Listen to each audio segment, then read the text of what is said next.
bendiciones a todos los amados hermanos y amigos que están en sintonía con su programa T-Fight 21, examinándolo todo.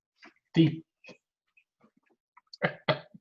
Es para nosotros un privilegio estar una vez más junto a ustedes con este espacio especial en este momento, abordando el tema de la esclavitud desde un enfoque histórico y también a la luz de la palabra de Dios. Vamos a ver qué nos traen por aquí. Una salutación especial de nuestro panelista estrella del momento. Vamos a dejar a Robert Poole, mejor conocido como el Beriano, y también tenemos a Bruno Smith, él es el pragmático, ellos con nosotros.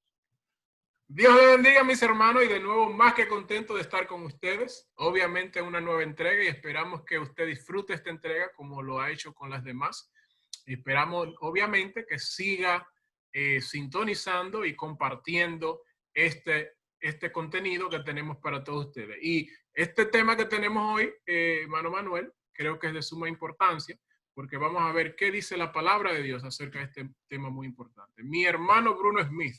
Estamos contentos una vez de compartir con ustedes con un tema que yo creo que indirectamente nos está afectando, porque aquí en los Estados Unidos se están dando una serie de protestas, algunas pacíficas, otras no pacíficas, y es todo porque algunos dicen que la esclavitud ha dado de ventaja a los negros y todavía son maltratados. O queremos ver un poco atrás de dónde viene la esclavitud, un poco de historia de la esclavitud. Yo estaba buscando ver quién fue el primer esclavo, pero no lo encontré. Así, vamos a dejarle al analista, a ver, tal vez sepa.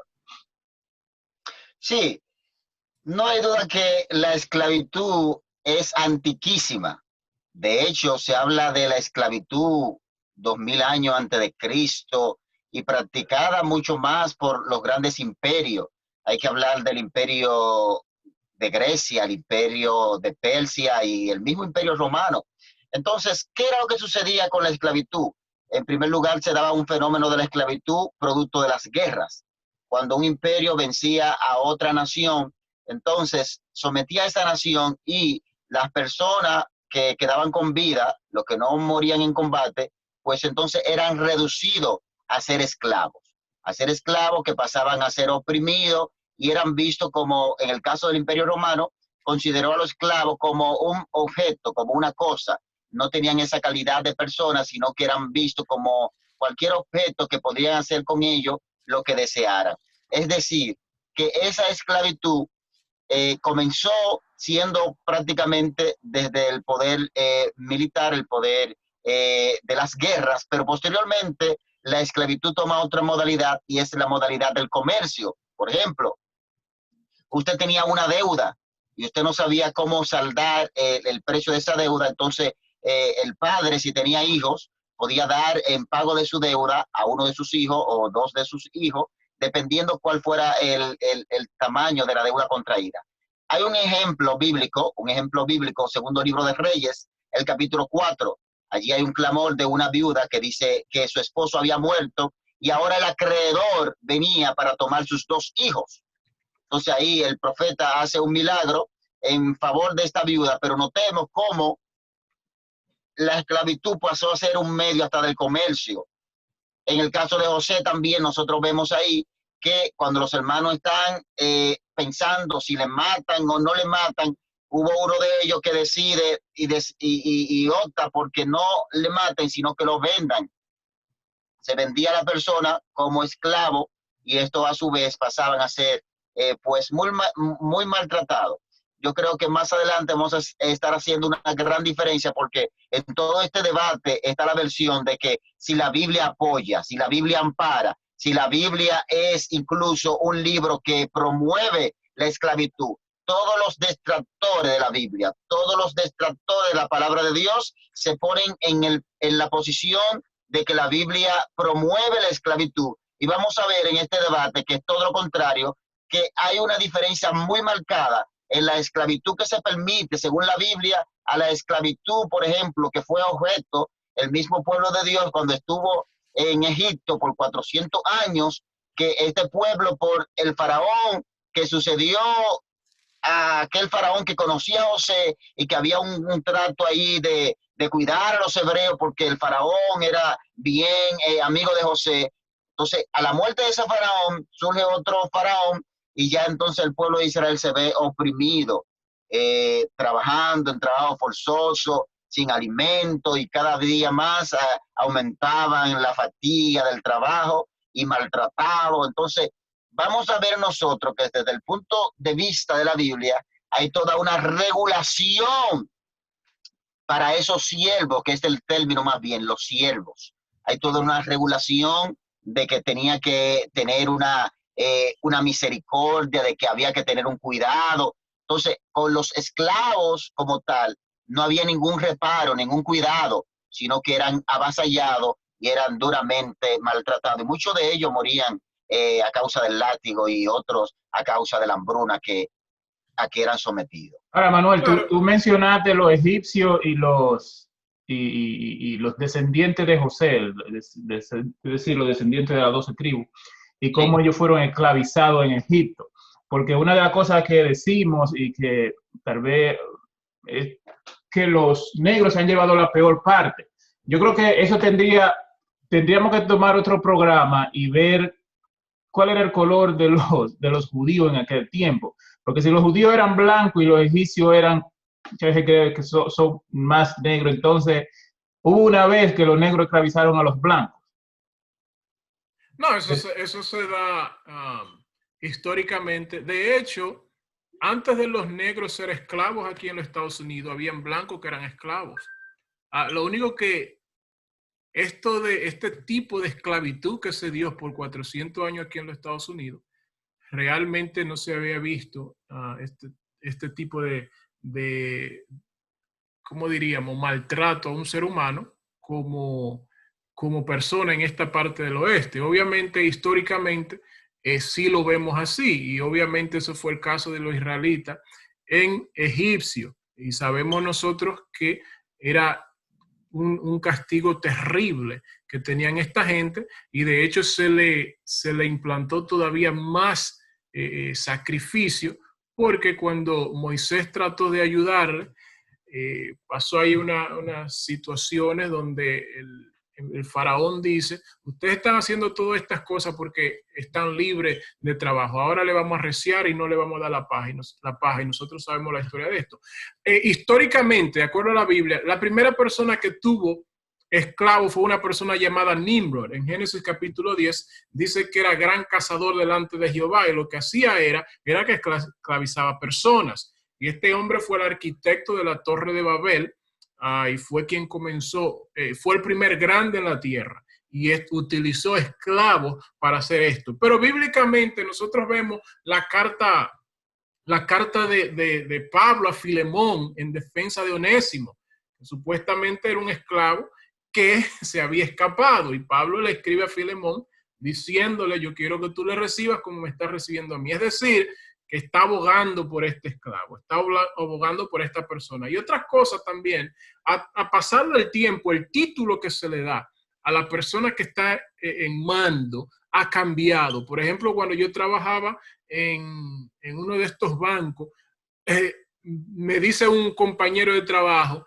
que el jefe le dijo esto y esto. Y yo me encontré extraño cuando se refirió a la persona que estaba supervisándolo como jefe. Pero en Brasil, ese es el nombre que se utiliza para describir la persona que está al mando. Entonces, a través de las generaciones vemos que se utilizaba amo y todo eso. Hoy día es posible que se le llame supervisor, pero realmente el rol bíblicamente es el mismo. Y vamos a ver, como estaba diciendo el hermano Manuel, a la luz de la Escritura, que la Biblia obviamente no niega el hecho que había esclavos y que eran maltratados, pero que en el contexto bíblico Dios jamás estaba de acuerdo con la esclavitud como forma de tener a otro humano como una propiedad, como un animal a quien se le podría hacer cualquier daño. Vamos a ver eso a la luz de la Escritura. Sí, ciertamente un elemento interesante que ya vemos en el Imperio Romano cuando el tiempo fue avanzando es que Roma permitió permitió darle una cierta libertad, entre comillas, porque si un esclavo se destacaba en Juegos Olímpicos, se destacaba en algunas cualidades del arte, entonces ellos le permitían tener su libertad y ese grupo de personas pasaba a ser llamado los libertos. ¿Qué pasaba con los libertos? Que se hizo una comunidad muy creciente en Roma de esos esclavos que se destacaban en algunas áreas y que obviamente los amos tenían cierta compasión sobre ellos, entonces podían ellos seguir su desarrollo en las comunidades. Hay que decir del Imperio Romano lo siguiente: Roma asimilaba todas las religiones de las naciones que conquistaba, asimilaba todas sus creencias, pero nunca pudo asimilar el cristianismo, sino que siempre se mantuvo persiguiendo a los cristianos hasta Constantino, porque Roma entendía que asimilar la fe del cristianismo no le convenía. ¿Por qué? Bueno, precisamente eso, porque la Biblia estipula a que hay un trato de misericordia y un trato de amor para tu siervo. Incluso nosotros leemos versos en la carta a Tito del apóstol Pablo, donde Pablo manda a los siervos que fueran obedientes a sus amos. Es decir, esos que estaban en esclavitud, que fueran obedientes a sus amos, pero a los amos también, que tuvieran un trato de misericordia. Oye, ¿cuál es la relación? Ya no había mencionado el caso de Filemón y Onésimo. El único motivo, el único propósito por el cual Pablo le escribe esa carta a Filemón era para que recibiera a Onésimo. Se había dado una situación ahí de que Onésimo había ultrajado posesiones de Filemón, pero ahora Onésimo se ha convertido. Y Pablo le dice, mira, ya no lo reciba como un esclavo, ahora como más que un esclavo, como a un hermano en Cristo. Oiga bien, el trato que hacía el cristianismo, el trato que mandaba dar la fe. No importa que él fuera tu siervo, aún él fuera tu siervo, tú debías tener de compasión, un buen trato, tratarle entendiendo quizás que estaba bajo tu mandato, pero tú tratarle como a un hermano en Cristo. Y Pablo le dice, óyeme, recíbelo porque tú mismo te me debes a mí. Él dice, yo te puedo dar instrucciones, yo te puedo dar un mandato, te puedo dar órdenes, pero yo te ruego. Sí. Te ruego. Entonces, oiga eso. La palabra de Dios, porque este tema es bueno aprovecharlo para eso. Hay un mito. Un mito es una creencia que se sustenta bajo las versiones equivocadas y que todo el mundo lo da por hecho. Y el mito es el siguiente. Usted como hijo de Dios debe saber que es un mito decir que la Biblia promueve la esclavitud. Esa esclavitud que oprime, esa esclavitud que es opresora. No. Vamos a ver a la luz de la palabra de Dios que había toda una regulación para esos siervos, de un cuidado. ¿Qué esclavo puede tener de que la voluntad para elegir y decidir? En la Biblia vemos que estas personas bajo la condición de siervo podían decidir. Oiga bien, vamos a la palabra de Dios. En eso dame un paréntesis en lo que tú buscas esa palabra. Tú sabes que tú estabas diciendo, porque la palabra no se te olvide. Y yo sé que ya tú tienes edad, se te olvida. Jordi, déjame. Se me va a olvidar lo que voy a decir si tú me interrumpes ahora. No, yo soy más olvidadizo que tú. Pero lo mío es rapidito, lo mismo es rapidito, porque si bien lo que estaba diciendo Manuel, que el Imperio Romano tuvo 10 emperadores que totalmente perseguían a los cristianos, hasta Constantino, porque no querían permitir la religión cristiana porque iba en contra de sus ideales. Sin embargo, aquí en los Estados Unidos, completamente lo opuesto. De hecho, los dueños de esclavos permitían las iglesias e enviaban sus esclavos porque malinterpretaban las escrituras. Y de hecho, muchos americanos morenos no quieren saber de la palabra de Dios y muchos se tornan al Islam porque dicen que este libro promovía la esclavitud. ¿Y por qué los esclavos permitían que los esclavos negros fueran a la iglesia? Por estos mismos versos, Pablo a Timoteo, todos los que están bajo el yugo de esclavitud tengan a sus amos por digno de todo honor, para que no sea blasfemado el nombre de Dios y la doctrina. Obviamente, hay más contexto de esto, pero ese es el problema que surge cuando nosotros tomamos versos fuera de contexto o solamente leemos uno, que de seguro el hermano Manuel tiene otros versos que son aplicables a esto. Pero miren cómo este verso dice que tengan a los amos dignos de honor y le habla a los esclavos. Entonces, alguien leyendo este verso dice, pero ciertamente la Biblia promueve la esclavitud, y eso es lo que ha acontecido con muchos morenos, negros americanos en este país, que dicen que la Biblia es un libro de los blancos y que promueve la esclavitud. Perdona, Bruno, pero quería esa intervención. Ahora demasiado, ya se me olvidó lo que yo iba a decir. Pero dame sacarlo. Suéltalo. No, lo que iba a hablar era que tú decías que algunos, lo mismo que está diciendo Robert, que algunos dicen que la Biblia promueve la esclavitud. Y vemos tal vez gente que vienen descendientes de esclavos, 2 o 3 generaciones atrás eran esclavos, ahora los hijos tal vez no creen en la Biblia y no creen en Dios por medio de eso. Pero es necesario, interesante notar que cuando estaba la esclavitud, cuando los blancos estaban matando en realidad a los negros, cuando los blancos estaban tomando la Biblia muchas veces y diciendo, mire ese verso, tú te tienes que someter a nosotros porque nosotros somos tu maestro. Cuando esos negros que tampoco sabían leer, cuando esos negros aprendieron ellos mismos a leer, te fuiste de la pantalla, Robert, te fuiste de la pantalla, ahora tiene 2 niñas, no sé por qué. Creo que son tus niñas, o tus siervas, o tus esclavas.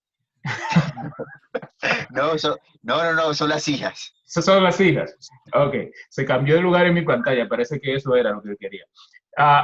Esas personas que en ese tiempo tenían razón de odiar a los blancos, que no sabían leer, tomaron su tiempo, aprendieron a leer, y cuando leyeron la Biblia se dieron cuenta que en realidad lo que le estaban diciendo la Biblia no era verdad. Y muchos de ellos se convirtieron en cristianos, y muchos de ellos ya no eran esclavos, porque de una u otra forma se liberaron, pero cuando se liberaron no tomaron eso para odiar al máster, muchos de ellos, sino que eran verdaderamente cristianos y se desarrollaron en la vida, hicieron negocios, pero muchas veces nosotros vemos ahora 3 o 4 generaciones más atrás, hay algunos que están diciendo que la Biblia apoya la esclavitud, cuando aquellos que en realidad fueron esclavos, aquellos que sufrieron en carne viva la esclavitud, que no sabían leer, aprendieron a leer, estudiaron la palabra de Dios y se dieron cuenta que eran mentiras, que la palabra de Dios no apoya la esclavitud. Sin embargo, la palabra de Dios dice, conocerán la verdad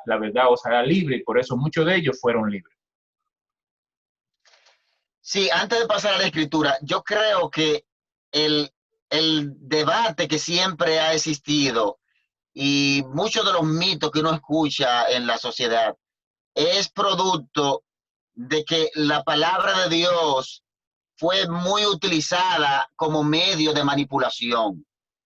Entonces, todavía sigue siendo muchas veces. Sí, es decir, en un momento determinado, siglo XV, Lutero, la iglesia tradicional quería construir una gran basílica en Roma, la Basílica de San Pedro. Entonces había que buscar dinero, y como había que buscar dinero, entonces había que resucitar doctrinas como el purgatorio, y los predicadores del catolicismo te predicaban la palabra que hasta se incendiaban, se prendían fuego y te decían, así estará tu familiar en el infierno si tú no traes la indulgencia y paga por los pecados. Óyeme, el que se le había muerto un hijo, su padre, buscaba dinero donde no tenía.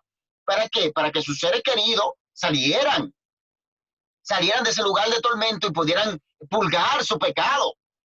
Y entonces ahí surgen doctrinas como esa, que a la luz de hoy el propio Martín Lutero dice, no, pero ven acá, la salvación es únicamente por fe. La salvación es un regalo, es un don de Dios. No puede comprarse. No hay medio para adquirir la salvación que no sea a través de la fe. Por eso el planteamiento de Martín Lutero cuando estudia los escritos de Pablo es romano. Ahora vamos a la palabra del Señor, Éxodo capítulo 21, para ver algunas estipulaciones de Dios con su pueblo, de cómo iba a ser el trato de los siervos que el título que se da es siervo, estos que estaban, ¿verdad?, en servicio. Oiga bien, estas son las leyes que les propondrá. Si comprare siervo hebreo, 6 años servirá, mas al 7º saldrá libre de balde. Si entró solo, solo saldrá. Si tenía mujer, saldrá él y su mujer con él. Si su amo le hubiera dado mujer y ella le diere hijos o hija, la mujer y sus hijos serán de su amo y él saldrá solo. Y si el siervo dijere, yo amo a mi señor, a mi mujer y a mis hijos, no saldré libre, entonces su amo lo llevará ante los jueces y le hará estar junto a la puerta o al poste, y su amo le horadará la oreja con lesna y será su siervo para siempre. Óigame, una voluntad al 6º año de que podía salir de la casa de su señor e irse a marcharse o podía quedarse. ¿En qué etapa de la esclavitud que se conoce como que es opresora había una voluntad para el esclavo y se le decía, mira, al año 6º tú puedes irte, ya tú estás libre? No, aquí había un sentido de cuidado. Y mire más en el verso 26. Si alguno hiriere el ojo de su siervo o el ojo de su sierva y lo dañare, le dará libertad por razón de su ojo. Oiga esto, si tú tienes un esclavo y tú le maltrataste un ojo, eso era motivo ya para que tú le dieras libertad a ese siervo. Oiga, ese es el tipo de esclavitud que nosotros vimos. En esa esclavitud donde la persona era considerada un objeto. En esa esclavitud donde la persona trabajaba hasta la muerte. Bajo el yugo y bajo el látigo. Y tú sabes que, mantente ahí, mantén ese pensamiento, porque tú dices que si le dañaba un ojo, lo dejaba libre. Sí. Entonces uno pudiera pensar, oh, en realidad era un esclavo, mira, le dañó el ojo. Yo creo que cuando había ese tipo de relación entre el máster y el esclavo, había un contrato. Yo voy a trabajar, por ejemplo, el caso de, ¿cómo se llama el que trabajó por la hermana y le dieron la otra? Se me olvidó ahora. Jacob. Había un contrato, ¿verdad? Para él trabajar 7 años y se le daba a esa mujer. El hombre rompió el contrato. Vamos a suponer, vamos a suponer en este caso que a los 2 años hubiera una riña entre esos dos y Jacob saliera con un ojo abollado o algo. Había que dejarlo libre. Pero había un contrato que había que darle a la mujer. No solamente lo iban a dejar libre, había que darle a la mujer. Eso es lo que yo creo. Porque parece un poco raro que, lo deja libre y das. No, había un contrato y los dos tenían que ser parte del contrato. Como un trabajo. Los peloteros ahora mismo tienen un contrato de 3 años por $4 millones. Se rompen un pie, todavía hay que pagarle eso. No es solamente dejarlo ir. Había un contrato y ese contrato había que cumplirlo. No sé si ustedes están de acuerdo conmigo. Sí. El caso es el siguiente. Mire la forma que maneja la escritura. ¿Para qué? Para preservar, si se quiere, la vida, si se quiere, la integridad física. Porque, ¿qué esclavo? Por ejemplo, el pueblo hebreo en Egipto.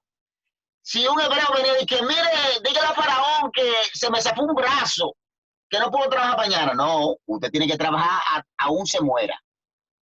Pero tiene que trabajar. Entonces no había ningún cuidado. Entonces en esta etapa, porque hay que reconocer lo siguiente, y era la forma de comercio que se da con los esclavos. El comercio que podía transarse una persona para pagar deuda y todo eso. Entonces, bajo esa estipulación, es que aquí la escritura dice, mira, si tú dañas, aún sea un ojo de tu siervo, qué sé yo, si tú le causas maltrato, entonces tú tienes que dejarlo en libertad. Era muy remota la idea en esa esclavitud, por ejemplo, que vimos de afroamericanos y el comercio que se creció y todo eso, y en los tiempos de Lincoln, era muy distinta las cosas. ¿Por qué? Porque la palabra libertad en el amo, eso nunca estaba contemplado. Nunca estaba contemplado. De hecho, dar libertad a un esclavo en esos tiempos era enviar un mal mensaje a los demás amos. Un mal mensaje. Porque entonces usted daba una señal de que usted era un hombre flojo, de que estaba dejando ir libre a esos esclavos que no merecían nada. Entonces, eso es diferente a lo que está diciendo la palabra de Dios. Sí, y Manuel, lo que estaba diciendo, realmente la terminología ha cambiado a través del tiempo. En aquellos tiempos no había un analista, no había abogado. El término que se utilizaba era amo y esclavo. Más luego se utiliza la palabra siervo y así fue evolucionando. Obviamente la Biblia presenta los dos tipos de esclavos. Aquellos que no tenían ningún tipo de derecho, y lo vemos en Egipto. Pero a lo que Dios se refiere, si nosotros leemos, y el verso 5 de esa cita que tú estabas leyendo, es bien importante, porque dice ahí que si el siervo quiere permanecer con su amo, o sea, un esclavo jamás hubiese querido hacer eso. Pero miren lo que dice Levítico 21 también, el verso 10, ningún extraño comerá cosa sagrada. El huésped del sacerdote, el jornalero, no comerán cosas sagradas, pero mira lo que dice el 11. Mas cuando el sacerdote comprara algún esclavo por dinero, tremendo, dice, este podrá comer de ella. Mira qué privilegio. Ningún extranjero podía comer cosas sagradas, pero cuando el sacerdote compraba, y el Nuevo Testamento nos dice que el que toma prestado es ¿qué? Del prestador, es esclavo del prestador, es el lenguaje que utiliza. De manera que hoy día no hay diferencia, hermano. Hay personas, todo el mundo, todos nosotros conocemos a Casa de Campo. Hay mujeres que viven en esa villa a tiempo completo, cuidando esas villas y le pagan dinero y ellos están allí de su propia voluntad. Si fueran en tiempo bíblico, hubiesen dicho la esclava que estaba en Casa de Campo. Es forma de terminología, pero la Biblia en ningún momento habla de un esclavo como si fuese un animal que no tiene derecho y pueden hacer como le plazca. Y de hecho la Biblia en una instancia, ahora mismo se me escapa el verso, que cuando un esclavo salía libre, su mujer y su hija tenían que ser libres, no era propiedad del amo. Entonces, esa es la gran diferencia. La Biblia en ningún momento establece que la esclavitud es algo como normal o que Dios lo ve bien.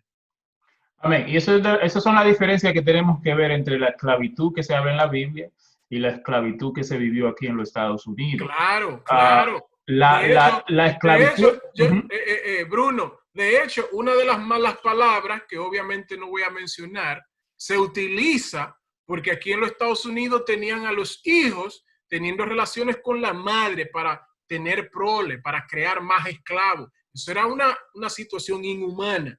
Amén. Y una de las palabras que se utiliza hoy mucho proviene de ahí. Obviamente es una forma inhumana, lo cual la Biblia en ningún momento tolera. La esclavitud en los Estados Unidos promovió la separación de la familia, porque traían esclavos de África que los separaban de su familia. Aquí mismo, como decía el hermano Robert, hacían cosas con ellos que promovían la separación de la familia. Hay dos cosas que podemos ver que son diferentes entre esa esclavitud y la esclavitud de la Biblia, que se habla mayormente, y la esclavitud de los Estados Unidos, es el motivo. El motivo por el cual los esclavos de la Biblia eran por pobreza o por un problema económico. Sí. Yo te debo, ustedes me deben a mí. Ustedes vienen donde mí para ser mis esclavos, para ser mis sirvientes. Para pagar esa deuda. Sí, ustedes son mis esclavos ahora. Y es algo que ustedes hacían voluntariamente. Lo de los Estados Unidos era totalmente diferente. No era por pobreza, era por racismo, donde se consideraba al negro menor que el blanco. El expresidente Obama muy famosamente dijo que vamos a utilizar la Biblia, que habla acerca de que está bien ser esclavo. Sí, eso es desconocer las escrituras. Y obviamente cuando él dijo eso ahí da veracidad de que él desconocía lo que la palabra de Dios dice acerca de la esclavitud, porque en ningún momento la palabra de Dios habla acerca de que está bien el tomar esclavos para sí. Y lo que el hermano Bruno estaba diciendo es 100% correcto. Personas venían libremente porque tenían una deuda y se entregaban. Miren, cuando yo hago un contrato con una compañía... Eso era lo que me estaba olvidando decir de la esclavitud en los Estados Unidos, que no era voluntaria. No. Era voluntaria porque te iban y te traían a la fuerza. Y si tú vas a la Biblia, hay leyes en contra de raptar. Los esclavos no eran porque los raptaban, porque el que raptaba a una persona tenía su pena merecida. Eso son dos cosas totalmente diferentes. Te doy la palabra otra vez, porque yo sé que tú también se te olvidan las cosas. No, a mí, Emanuel. Ok, entonces voy a rescatar ahí para amarrar algunas cositas que han salido ahí en las explicaciones tanto de Robert como del pragmático. Es el siguiente detalle. El concepto, como bien apuntaba Robert, es el concepto que se maneja en el Nuevo Testamento, es un siervo. Cuando vamos a la palabra siervo, es un mayordomo. Es un mayordomo, es decir, alguien que trabaja del cuidado de la casa, de su amo, que está a cargo de todo el servicio. Eso era lo que era considerado como esclavo. Pero sí, porque realidad, me acuerdo, Manuel, sin interrumpirte, me acuerdo cuando mandaron a buscar a Raquel, que le dieron unos cuantos camellos con cosas de oro y cosas. Dije, pues si yo fuera ese esclavo, yo me voy con todo ese camello y todo ese oro. Claro, claro. Entonces, ese es el concepto que se maneja, uno que está en mayordomía, en servicio, en la casa de su señor, pero que en todo la Biblia regulaba una relación de hermandad. Oye eso, Filemón, recibe a Onésimo. Sí, pero Onésimo es mi esclavo. Y encima de ser mi esclavo, me ha robado. Sí, pero recíbelo como hermano, porque ahora él ha nacido de nuevo. Él ahora sirve a Cristo. Óigame, la palabra de Dios como está regulando todo eso.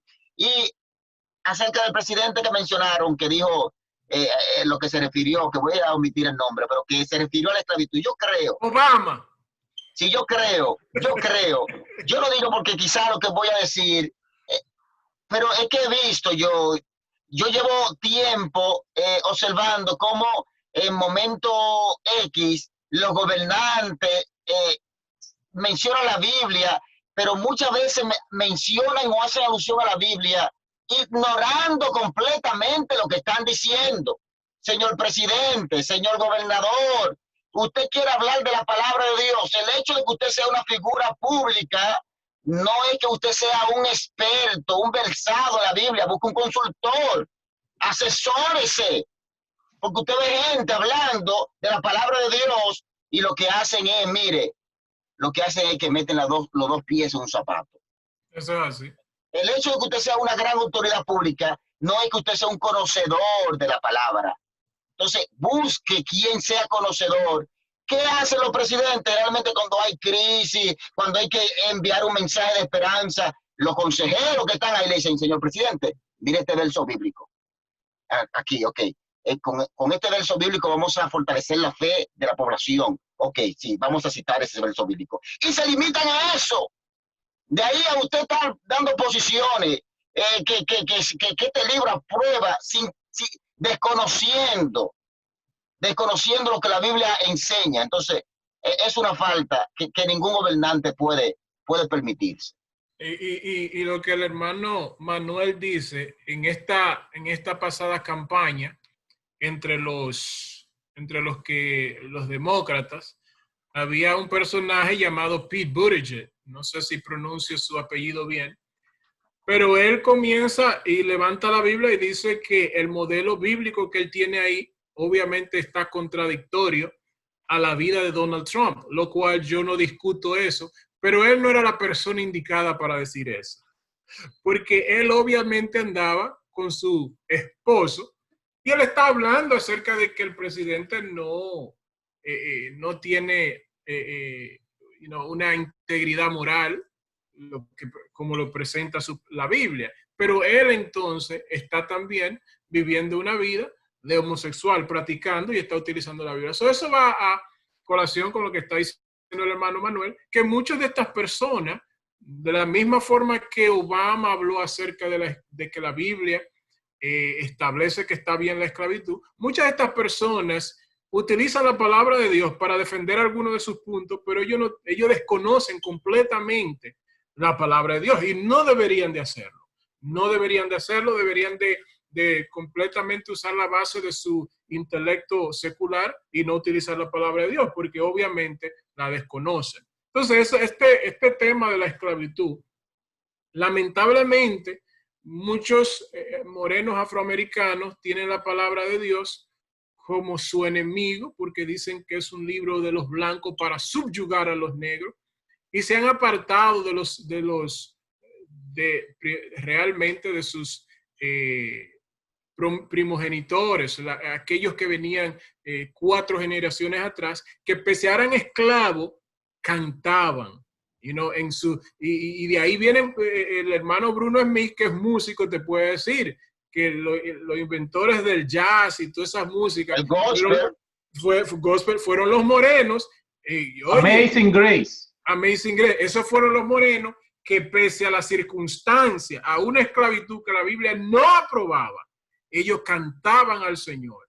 Y vemos los resultados hoy día, que increíblemente la masa negra mundialmente más enriquecida es la de los Estados Unidos. Es la de los Estados Unidos.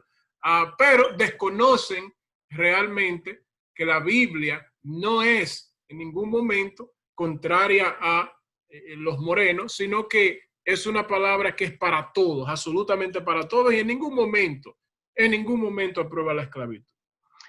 Amén. Pero, no sé cuánto tiempo más nos faltan. Lo que sí yo quiero decir que todos hemos sido esclavos. Lo que pasa es que hay algunos máster que son mejores que otros. Usted fue esclavo de los blancos, o ahora esclavo del sistema, esclavo del trabajo, esclavo de la casa. Algunos son esclavos del celular. Todos hemos sido esclavos. Dice la palabra de Dios que o tú eres esclavo de Satanás, de la carne, o eres esclavo de Dios. El problema es de quién tú vas a ser esclavo. La parábola del hijo pródigo enseña que el hijo, siendo hijo, se fue. Y él, cuando se vio en mala, él dijo, pero ven acá, los esclavos, los siervos, en este caso de mi padre, están mejor que yo. Déjame ir como siervo, es decir, como esclavo.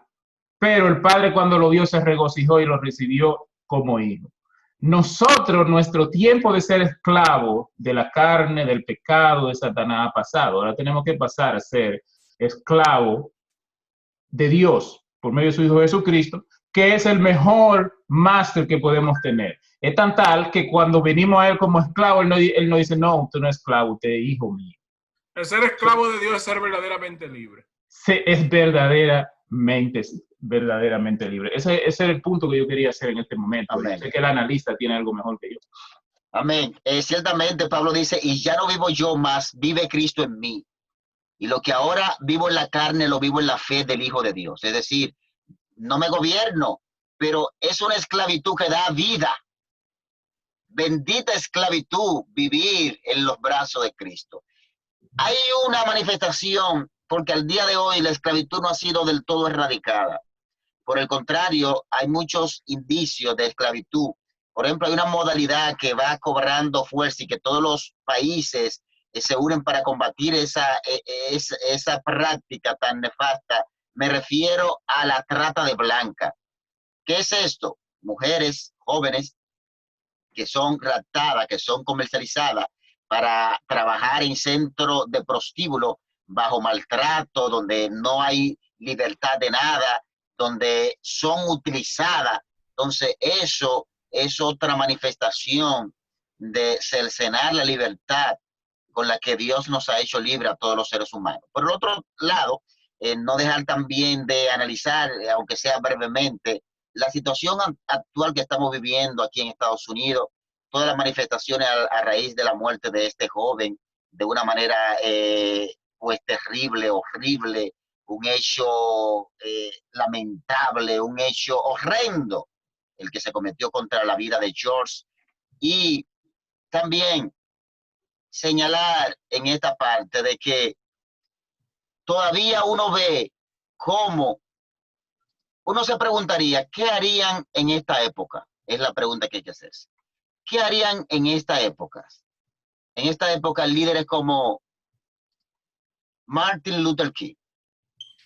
¿Qué haría un Lincoln?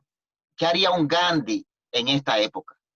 Porque nosotros estamos viendo una forma de manifestación que, si bien es cierto, se cometió un acto repudiable, pero nunca, nunca la violencia podrá ser combatida con violencia. Eso es ¿Cuál así. cuál fue la trascendencia y cuál fue el legado de Martin Luther King? Bueno, eso mismo, una revolución pacífica, cargada de ideales, cargada de un mensaje que penetraba el corazón. Igual a la de Gandhi. Claro.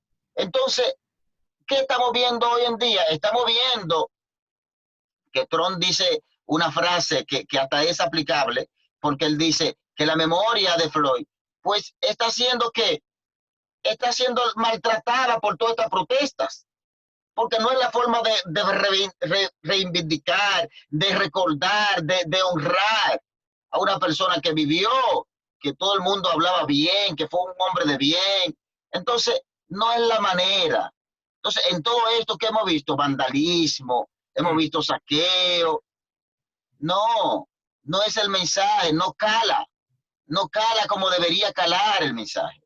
No, y de hecho, Manuel, han visto ya 3 muertes. O sea, la protesta es porque obviamente fue un acto horrendo, horrífico, pero la forma de protestar en ningún momento como que se enlaza con lo que este hombre sufrió, porque ahora están destruyendo negocios, que son de las mismas minorías, negocios que hay personas que trabajan ahí. Y esto estaba leyendo yo un artículo hace unos minutos, de hecho, que decía que la recuperación económica ahora se va a trazar con todos estos actos delictivos que están tomando lugar. Un chief de policía que era moreno, lo mataron. Esto no tiene nada que ver, no tiene nada que ver con protestar una muerte tan horrenda como la que vimos en televisión. O sea, gentes marchando, combates, piedras, tirándole a doquier. O sea, ¿cuál es tu blanco? ¿Cuál es el propósito? ¿Cómo va a lograr hacer un avance? ¿Cómo va a lograr? Si una persona que desconoce totalmente lo que ha acontecido y ve esto que está aconteciendo y dice que una protesta, o sea, inmediatamente diría, pero ¿cómo es posible? Eso no tiene ninguna relación, no hay ningún tipo de, ¿cómo te digo? No hay ningún tipo de forma de expresar el resentimiento realmente que hay por ese acto cobarde que hizo esa persona para hacer lo mismo o peor que lo que hizo este policía. Porque yo no puedo ir ahora a violentar a otra persona, darle golpe a otra persona. A una persona en Chicago, creo que era, lo dejaron inconsciente, que nada tenía que ver con lo que sucedió. Entonces, tenemos que, porque ahora, como está diciendo Bruno, hay diferentes masters, hay diferentes amos. El amo de esta persona ahora mismo es el odio, es el rencor. Ellos son esclavos del odio y del rencor y ellos están actuando dependiendo de lo que el amo le está diciendo que haga, porque el odio y el rencor lo ha cegado totalmente y están haciendo cosas que no deberían de hacer y que la misma familia y muchas personas que he visto en las redes diciendo debemos de parar esto. Pero es posible que haya una razón desconocida más allá realmente de lo que está aconteciendo. Y de seguro que nosotros vamos a ver eso en los meses.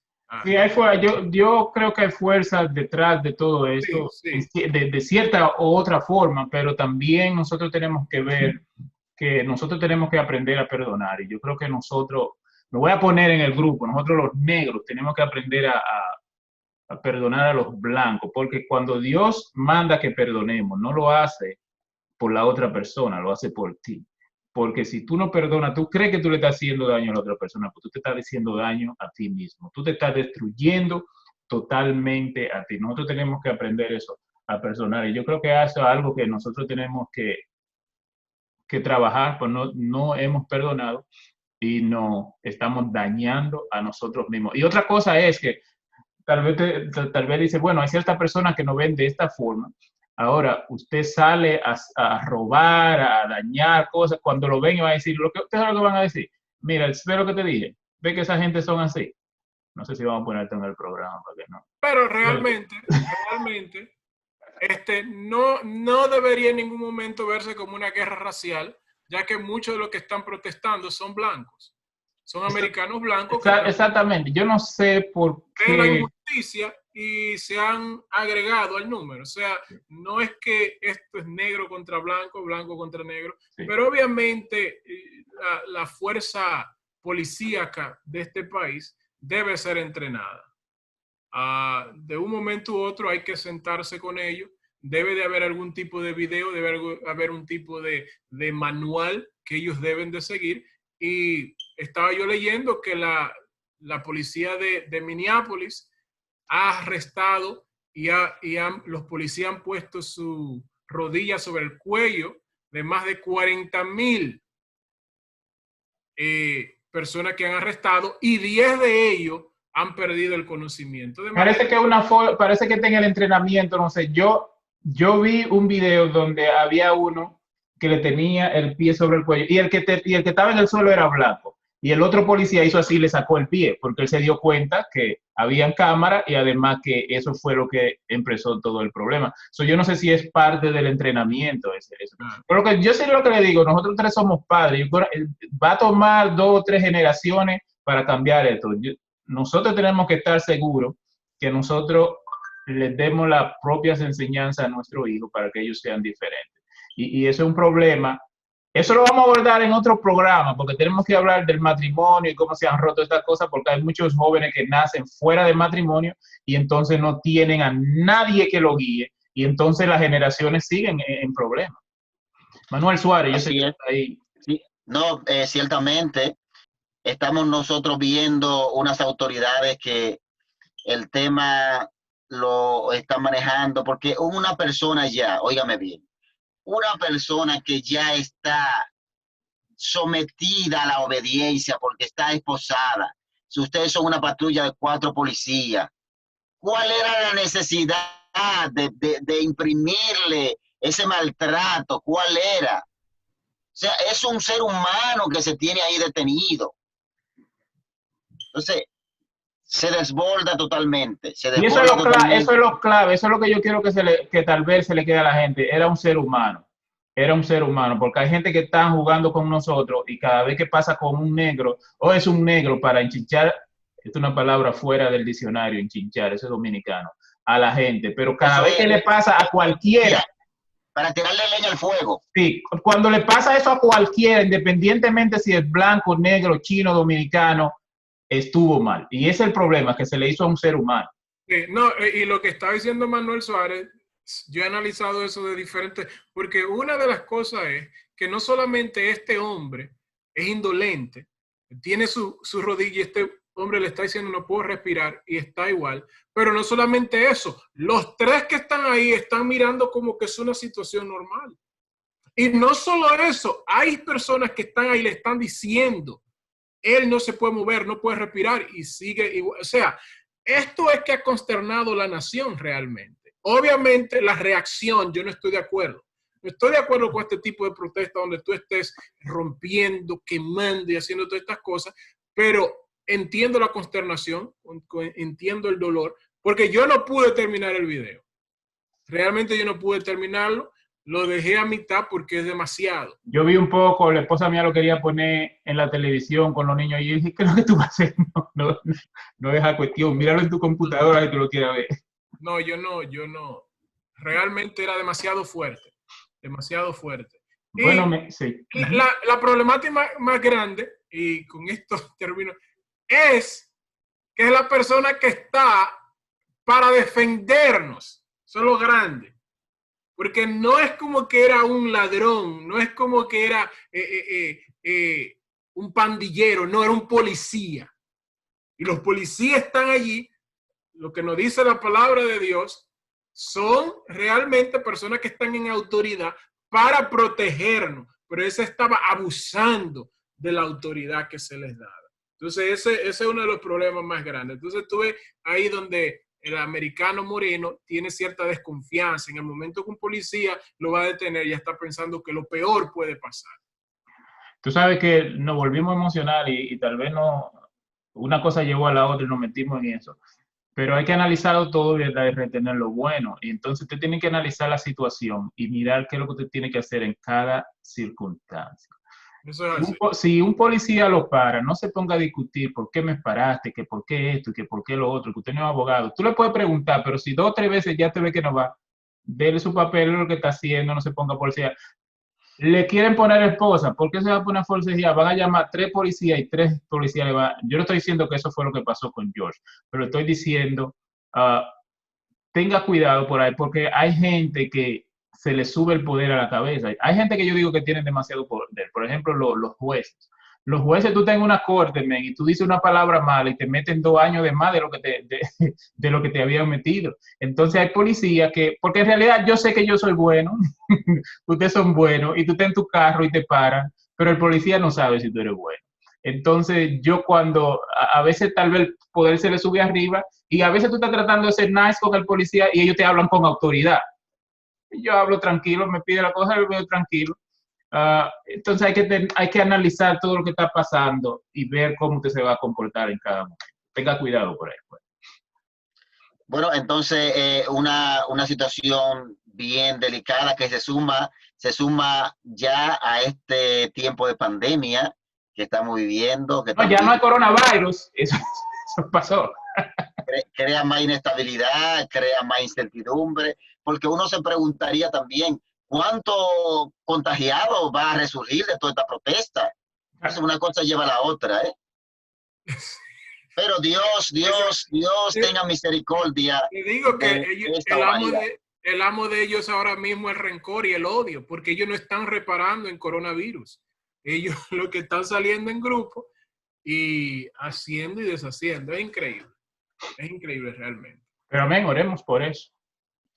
Pues bendiciones y esperamos que este tema haya sido de su interés y que pueda usted, amado hermano, amigos que han estado con nosotros en sintonía, pues examinándolo todo y siempre reteniendo lo bueno. Bendiciones. Amén. Y como siempre, recuerde, cuando usted esté por allá afuera, cualquier cosa que usted vea, cualquier cosa que usted lea, escudriñelo, solamente retenga lo bueno. Amén.